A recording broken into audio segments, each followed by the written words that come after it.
क्या दिल्ली एनसीआर के आवारा कुत्ते अब सफेद हाथी बनने जा रहे हैं? दरअसल दिल्ली एनसीआर में आवारा कुत्तों को लेकर सुप्रीम कोर्ट का बड़ा फैसला अब जमीन पर चुनौती बनता जा रहा है। कोर्ट ने आदेश दिया है कि दिल्ली, नोएडा, गाजियाबाद, गुरुग्राम और फरीदाबाद जैसे इलाकों से सभी आवारा कुत्तों को हटाकर शेल्टर होम्स में शिफ्ट किया जाए। इस पर एमसीडी यानी दिल्ली नगर निगम ने भी तैयारी शुरू कर दी है, लेकिन असली मुश्किल है पैसे की। कहां से आएगा पैसा? दिल्ली में इस वक्त करीब 10 लाख आवारा कुत्ते हैं। इन सभी को अगर शेल्टर होम्स में रखने की योजना बनाई जाए तो इसका खर्च करीब रोजाना 11 करोड़ रुपए आ सकता है। यानी एक दिन में ही इतने पैसे लगेंगे कि सिर्फ कुत्तों की देखभाल, खाना, इलाज, ट्रांसपोर्ट और सफाई पर। अगर इसे साल भर के हिसाब से देखें तो ये खर्च हजारों करोड़ में पहुंच सकता है। एमसीडी पहले से ही आर्थिक संकट से जूझ रही है, ऐसे में यह काम बेहद कठिन बन चुका है। हिंदुस्तान टाइम्स की रिपोर्ट के अनुसार प्रति कुत्ता खर्च 110 रुपए प्रतिदिन बताया गया है।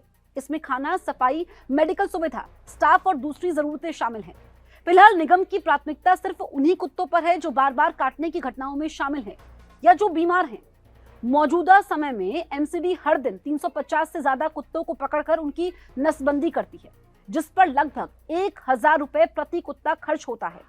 नसबंदी के बाद इन कुत्तों को 10 दिन की निगरानी के बाद फिर से उसी जगह पर छोड़ दिया जाता है। लेकिन अब सुप्रीम कोर्ट ने कहा है कि कम से कम 5000 कुत्तों के लिए तुरंत शेल्टर बनाए जाएं और उन्हें उठाने का अभियान शुरू किया जाए। कुत्तों की पहचान और निगरानी के लिए अब माइक्रो चिपिंग सिस्टम पर विचार हो रहा है। यानी हर कुत्ते के शरीर में एक चिप लगाई जाएगी जिसमें उसका वैक्सीनेशन और नसबंदी जैसी जानकारी दर्ज होगी। शेल्टर के लिए एमसीडी घोगा डेयरी में 80 एकड़ की जमीन पर एक बड़ा सेंटर बनाने पर भी विचार कर रही है। साथ ही द्वारका सेक्टर 29 समेत कुछ और लोकेशन पर भी चिन्हित की गई है। हालांकि नगर निगम अधिकारियों का कहना है कि अगर सभी कुत्तों को ट्रांसफर करने का आदेश आया तो मौजूदा संसाधन बेहद कम पड़ जाएंगे और इस फैसले को लागू करना बहुत मुश्किल होगा। तो एक तरफ सुप्रीम कोर्ट का सख्त आदेश है, दूसरी तरफ एमसीडी के पास ना तो पर्याप्त फंड है, ना ही तुरंत इतने बड़े स्तर पर व्यवस्था करने की क्षमता है। आने वाले हफ्तों में देखना होगा कि क्या केंद्र और राज्य सरकार मिलकर कोई समाधान निकालती है या ये आदेश सिर्फ फाइलों तक ही सिमट कर रह जाएगा।